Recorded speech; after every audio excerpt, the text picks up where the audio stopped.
We have told you about plans just unveiled for a new high-speed train that would get you from O'Hare to downtown and back in 15 minutes. The O'Hare Flyer would whisk passengers from the old post office to the nation's busiest airport in just 15 minutes, every 15 minutes. The man behind the venture says tickets will cost less than a rideshare, but more than a Blue Line ticket. But he says the extra cost will be worth it. You'll actually be able to check your luggage downtown and get it all the way to your destination. Not just all the way to O'Hare, but all the way to your destination. If this becomes a reality, it would make Chicago the first city in America to have an express train to the airport, joining the likes of Tokyo, London, Stockholm, and Toronto. Here to discuss this plan and some other things is our travel editor, Peter Greenberg. Good morning, Peter.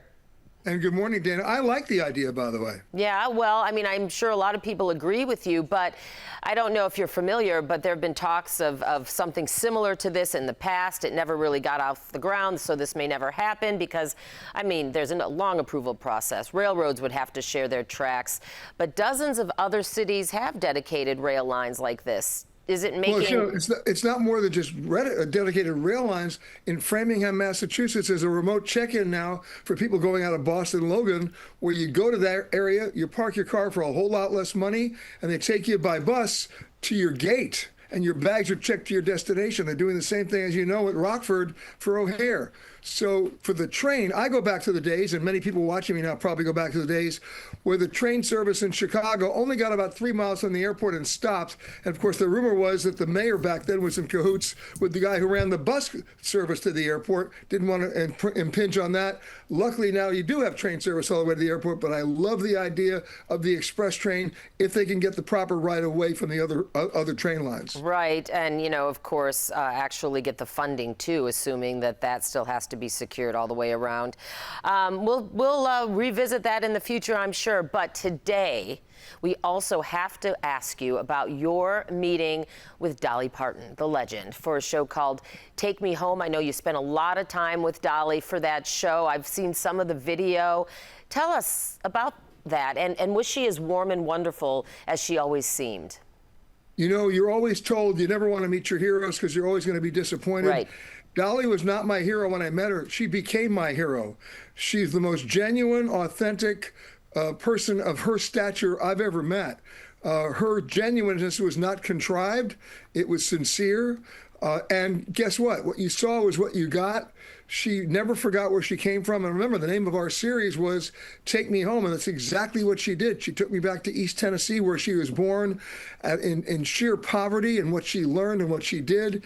And her generosity of spirit, I must tell you, was unmatched and unlimited. What she did, that you'll in the days and weeks ahead, we're all going to hear stories about her acts of generosity and charity that she never did publicly. And it's truly an amazing story and a legacy. Not only that, people who remember her as a singer forget that she wrote over 3,000 songs. I know. Everybody thought Whitney Houston made the song famous, I Will Always Love. That was Dolly Parton's song. And what she did on a daily basis in her community and where she came from, and with all the school children, giving away millions and millions and millions of books to kids all around the country to encourage reading. I mean, unbelievable story. You know, and one thing I learned today, Peter, is that, you know, there's a lot of skepticism when she opened Dollywood, took over what I guess was a failing amusement park area. And I just learned today it's now the biggest employer in that area. I mean, so even that sort of ripple effect, you know, making a difference to her community, as you said, is just so amazing. Yeah, she was not just a star, she was an economic driver. She supported the community in so many different ways.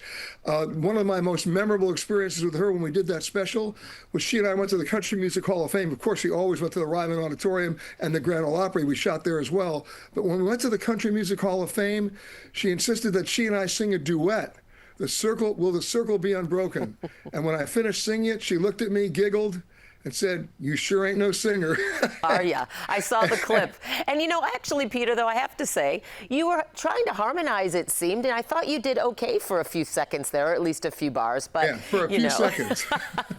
Well, I mean, how amazing that you have those memories, and thank you for sharing your thoughts on Dolly Parton with us this morning, because, of course, you have a unique perspective. We always appreciate you joining us live in the morning as well. You got it, Dan. All right.